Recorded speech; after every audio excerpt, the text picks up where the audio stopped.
Pagtitipon ng mga Chinese militia vessels sa Rosul Reef sa West Philippine Sea, tinawag ng Philippine Navy na act of aggression. Ayon sa Philippine Navy, anuman ang ginagawa ng mga militia vessel na namataan, hindi raw sila dapat nananatili sa loob ng exclusive economic zone ng Pilipinas. Hindi rin daw sumasagot ang militia vessels kahit ilang beses silang radyuhan ng BRP Datu Pagbuaya ng Bureau of Fisheries and Aquatic Resources. Nakakalat ng mga Chinese vessels sa dagat, hindi gaya ng formation na nakita noong Abril, kung saan dikit-dikit habang nakaangkla ang mga barko sa Rosul Reef. Sa ngayon, hindi pa masabi ng Philippine Coast Guard kung ano ang ginagawa ng mga ito sa lugar. Ang pagkumpulan ng Chinese militia sa Rosul Reef nangyari ilang araw matapos iharas ng China ang mga marine scientist at PCG na bumisita sa Escoda Shoal para tingnan ang environmental damage sa bahura.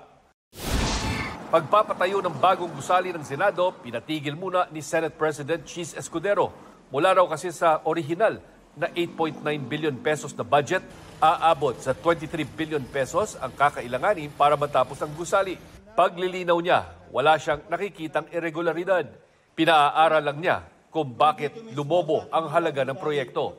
Sabi naman ni Senadora Nancy Binay, na dating chairperson ng Committee on Accounts, nilinaw na noon sa floor ng Senado na ang 8.9 billion pesos ay para sa gusali mismo at hindi kasama dito ang interior, kagamitan at furniture. Kung sana raw ay nakapag-usap sila ni Escudero, nakapagbigay sana siya ng malinaw at totoong impormasyon.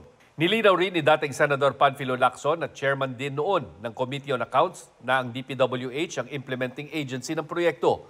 Nagsusumite raw ito ng mga cost estimate at pagbabago sa proyekto pero nasa Senado na kung tatanggapin ito. Ayon naman kay DPWH Undersecretary Emil Sadain, walang irregularidad sa itinatayong bagong Senate building na hindi rin daw aabot sa 23 billion pesos ang pagpapatayo. Para sa GMA Integrated News, Chino Gaston ang inyong saksi. Mga kapuso, sama-sama tayong maging saksi. Mag-subscribe sa GMA Integrated News sa YouTube at para sa mga kapuso abroad, samahan niyo kami sa GMA Pinoy TV at sa www.gmanews.tv.